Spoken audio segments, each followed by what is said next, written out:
से ऑक्सीजन आ रही है जो, उसमें पूछेंगे नहीं ये लोग कि किस धर्म की ऑक्सीजन है। सऊदी अरब में, मुसलमान शासित देश में, वहाँ से ऑक्सीजन ये लोग एयरलिफ्ट कर रहे हैं। पूछेंगे क्या कि ऑक्सीजन मुसलमान के यहाँ देश से आ रही है, उसको लेंगे नहीं? हिंदू लोग नहीं लेंगे क्या उसको? ये योगी अगर उसको कोरोना हो जाएगा, ऑक्सीजन की कमी हो जाएगी, सऊदी अरब की ऑक्सीजन अपने शरीर में नहीं लेगा, तब नहीं पूछेगा ये मुसलमान क्या है या हिंदू देश का या किस धर्म का है या किस धर्म का है। ये लोग सिर्फ आपको, हम लोगों को मूर्ख बनाते हैं, लड़वाते हैं, कटवाते हैं, और वो लोग उनसे भी बड़े मूर्ख होते हैं जो इनकी बातों में आके लड़ जाते हैं।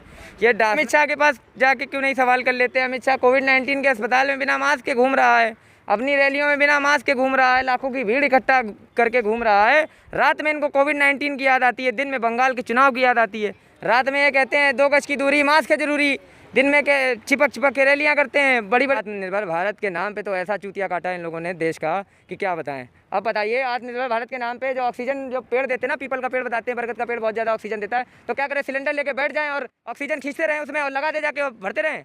ऑक्सीजन के तो संयंत्र बनाए जाते हैं ना, जो ऑक्सीजन खींच के फिर सिलेंडर में भर के फिर भेजते हैं। तो ये संयंत्र जो कहे गए थे पीएम केयर फंड से, कि पीएम केयर फंड से 332 जाने 335 संयंत्र बनाए जाएंगे, उसमें से सिर्फ 32 क्यों बनाए गए?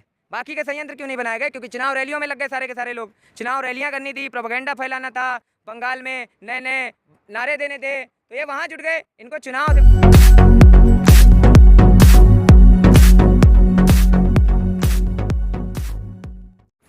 हॉस्पिटल में ऑक्सीजन की किल्लत है, इसको कैसे देखते हैं? इस पर तो एक शेर है कि लाशों पे लाशें गिरी, नींद न टूटी तेरी, वक्त की नज़ाकत न देखा कोई। और भाई साहब, ऑक्सीजन की आप बात कर रहे हो, कोरोना की आप बात कर रहे हो, उत्तर प्रदेश में क्या हालात हैं, दिल्ली में क्या हालात हैं, दिल्ली में किस प्रकार अरविंद केजरीवाल ने लाइव करा, किस प्रकार उन्होंने दिखाया कि उनके पास तक, उनके अस्पतालों तक ऑक्सीजन नहीं पहुंचाई जा रही है। क्यों नहीं पहुंचाई जा रही है?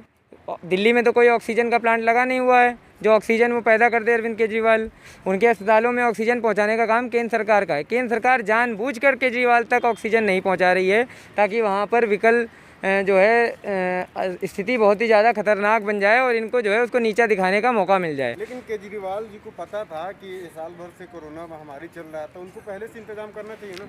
उन्होंने जिस प्रकार से इंतजाम कर रखे थे, वो इंतजाम ऐसे थे कि जब उनको ज़रूरत पड़नी थी तो वो वहाँ से आ जाने थे। वो मंगा के अपने पास रख लेते तो भी आपको दिक्कत होती, तो भी सरकारें पूछती कि ये किस लिए ले जा रहे हो। उन्होंने सीमित हालातों में मंगवा के रख ली थी, लेकिन जब स्थिति हालात बेकाबू हो गए, जब लोगों का रोकना नहीं बंद करा केंद्र सरकार ने, दिल्ली आने जाने पे कोई रोक नहीं लगाई गई, लोग आते गए, कोरोना फैलता गया, मास्क वास्क और 2 गज की दूरी लोग भूल गए। जब नेता नहीं कर रहे हैं तो लोगों ने भी पालन नहीं करा। जब अमित शाह कोविड-19 के अस्पतालों में बिना मास्क लगाए घूम रहे हैं, नरेंद्र मोदी बिना मास्क लगाए रैलियाँ कर रहे हैं, तो आम जनमानस क्यों लगाएगा? उन्होंने भी नहीं पालन करा।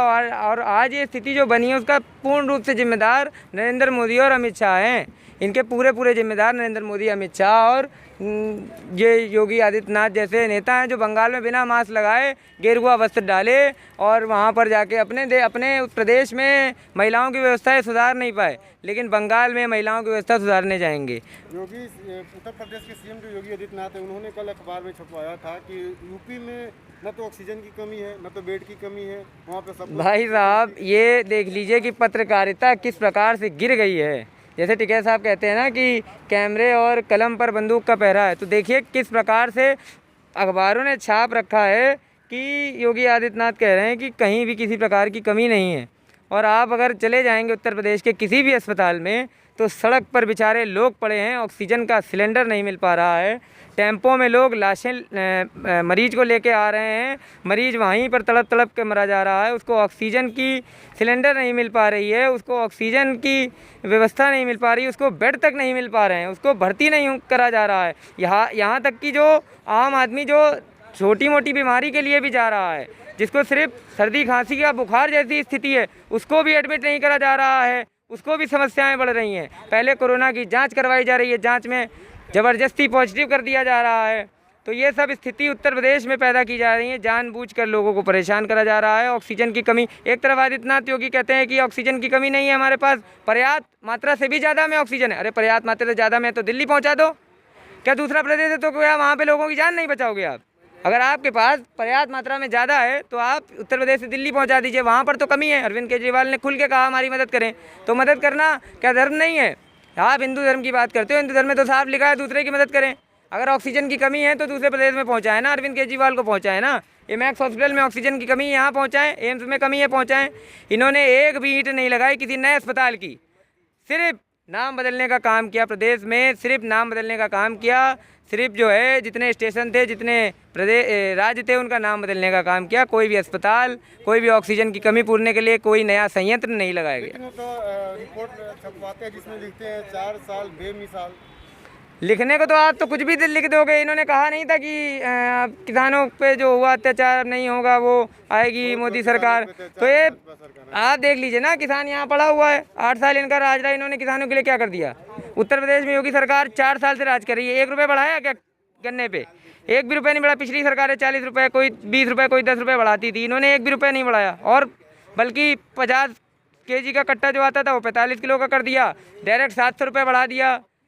ये सब काम कर रहे हैं। आंकड़े तो ये कुछ भी दिखा सकते हैं, हालांकि काम इनके पास कहने को कुछ भी नहीं है, ज़मीन पे कुछ भी नहीं है, आंकड़ों में बहुत काम है इनके पास। कपिल मिश्रा जैसे व्यक्ति देश में नफरत फैलाते हैं और बोलते हैं कि देश का मुसलमान दुश्मन है, और वही सऊदी अरब से 80 टन ऑक्सीजन। हाँ, वो सऊदी अरब से ऑक्सीजन आ रही है जो, उसमें पूछेंगे नहीं ये लोग कि किस धर्म की ऑक्सीजन है। सऊदी अरब में, मुसलमान शासित देश में, वहाँ से ऑक्सीजन ये लोग एयरलिफ्ट कर रहे हैं। पूछेंगे क्या कि ये ऑक्सीजन मुसलमान के यहाँ देश से आ रही है, उसको लेंगे नहीं? हिंदू लोग नहीं लेंगे क्या उसको? ये योगी अगर उसको कोरोना हो जाएगा, ऑक्सीजन की कमी हो जाएगी, सऊदी अरब की ऑक्सीजन अपने शरीर में नहीं लेगा, तब नहीं पूछेगा ये मुसलमान क्या है या हिंदू देश का या किस धर्म का है या किस धर्म का है। ये लोग सिर्फ आपको, हम लोगों को मूर्ख बनाते हैं, लड़वाते हैं, कटवाते हैं, और वो लोग उनसे भी बड़े मूर्ख होते हैं जो इनकी बातों में आके लड़ जाते हैं। ये डासना मंदिर में जो बैठा ढोंगी है, ये कहता है ये मुसलमानी 12 साल के बच्चे को पानी पीने से रोकता है, उनको पीटता है, उनको मारता है। ये ऐसे ही लोग हैं जो हिंदू को मुसलमान में, ठाकुर को दलित में, पंडित को यादव में लड़ाने का काम करते हैं और वोट की राजनीति करते हैं, हालांकि काम कुछ भी नहीं करते हैं। एक फेसबुक यूज़र है जिनका नाम है अजय पांडे, वो लिखते हैं कि सऊदी से जो 80 टन ऑक्सीजन आ रहा है उसको कोई सनातनी हिंदू नहीं पिएगा क्योंकि उसमें आबे जमजम मिला हुआ है। हाँ, अरे वही आबे जमजम है, वही गंगा है, वही पानी पे राजनीति करने वाले लोग कहाँ से विकास करके देंगे? खुद सोचने वाली बात है। ये खून के लोग हैं, खून के प्यासे लोग हैं, ये लोगों की लाशों पे राजनीति हो रही है। इन्होंने कहा था ना शमशान और कब्रिस्तान चाहिए या स्कूल कॉलेज चाहिए, हमने तो राम की सरकार चुनी थी, मंदिर की सरकार चुनी थी। अगर अस्पताल की सरकार चुनी होती तो ये हालात थोड़ा ना होते। राम की सरकार चुनी थी, मंदिर की सरकार चुनी थी, मस्जिद की सरकार चुनी थी, कब्रिस्तान की सरकार चुनी थी, तो शमशान पे पहुंचा दिया उसने। अगर आपने अस्पताल की सरकार चुनी होती, हमने अस्पताल की सरकार चुनी होती, तो अस्पताल होते, स्कूल होते, पढ़ाई होती, शिक्षा होती, तो सवाल होते। शिक्षा पे सीधा प्रहार है इनका। शिक्षा बंद करो तो सवाल नहीं होंगे, सवाल नहीं होंगे तो तानाशाही चलती रहेगी। यही मीडिया है जो कहा करती थी कि मोदी जो है कोरोना से जीत दिलाएंगे देश को 18 दिनों में। मोदी जी खुद कहते थे 18 दिन में हम जीत दिलाएंगे, लेकिन आज ये मीडिया जो है सरकार से सवाल नहीं कर पा रही है। एक बात तो बताइए, जो यहाँ नेशनल मीडिया वाले आते हैं यहाँ पे कहते हैं किसान ने मास्क नहीं लगा रखा है, वो अमित शाह के पास जाके क्यों नहीं सवाल कर लेते? अमित शाह कोविड-19 के अस्पताल में बिना मास्क के घूम रहा है, अपनी रैलियों में बिना मास्क के घूम रहा है, लाखों की भीड़ इकट्ठा करके घूम रहा है। रात में इनको कोविड-19 की याद आती है, दिन में बंगाल के चुनाव की याद आती है। रात में ये कहते हैं 2 गज की दूरी, मास्क है जरूरी, दिन में के चिपक के रैलियां करते हैं, बड़ी बड़ी भीड़ बुला के रैलियां करते हैं। इलेक्शन कमीशन ने अगर कहा ना होता कि रैलियां नहीं होंगी तो ये रैलियां फिर करते रहते। इनको कोई वो थोड़ा ना है।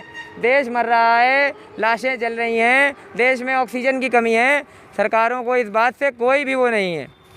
मोदी जी है जो मन की बात करते हैं, जिसमें वो बोलते हैं कि अभी जो कोरोना का महामारी चल रहा है, ये देश की जनता आत्मनिर्भर बने, वह उनको कैसे करते हैं? अरे आत्मनिर्भर भारत के नाम पे तो ऐसा चूतिया काटा है इन लोगों ने देश का कि क्या बताएं। अब बताइए, आत्मनिर्भर भारत के नाम पे जो ऑक्सीजन जो पेड़ देते हैं ना, पीपल का पेड़ बताते हैं, बरगद का पेड़ बहुत ज़्यादा ऑक्सीजन देता है, तो क्या करें? सिलेंडर लेके बैठ जाएं और ऑक्सीजन खींचते रहें उसमें और लगा दे जाके और भरते रहें। ऑक्सीजन के तो संयंत्र बनाए जाते हैं ना, जो ऑक्सीजन खींच के फिर सिलेंडर में भर के फिर भेजते हैं। तो ये संयंत्र जो कहे गए थे पीएम केयर फंड से कि पीएम केयर फंड से 332 यानी 335 संयंत्र बनाए जाएंगे, उसमें से सिर्फ 32 क्यों बनाए गए? बाकी के संयंत्र क्यों नहीं बनाए गए? क्योंकि चुनाव रैलियों में लग गए सारे के सारे लोग। चुनाव रैलियां करनी थी, प्रोपेगेंडा फैलाना था, बंगाल में नए नए नारे देने थे, तो ये वहाँ जुट गए, इनको चुनाव से मतलब है। अब देख लो कल हमारे मामा जी ने, शिवराज जी ने कहा तो कि हमें कोरोना महामारी से मतलब नहीं है, हमें तो जो है पहले चुनाव में फोकस करना है। बाद में कहते नहीं नहीं हमें कोरोना से मतलब है। तो ये तो मामा कहा, आप क्या रिश्ता लगता है आपको? क्या रीजन लग सकता है? रिश्ता क्या बनता है? रिश्ता तो पूरे मध्य प्रदेश का है, पूरे देश का है, सबके मामा है वो। क्योंकि वो मामा और भांजा मजाकिया होते हैं। उन्होंने मध्य प्रदेश की जनता को हमेशा छला मजाक में। मामा कहता है ना तुमको आईफोन दिलाएंगे, तुमको बेटा बाइक दिलाएंगे पल्सर, पर दिलाता कभी नहीं है मामा।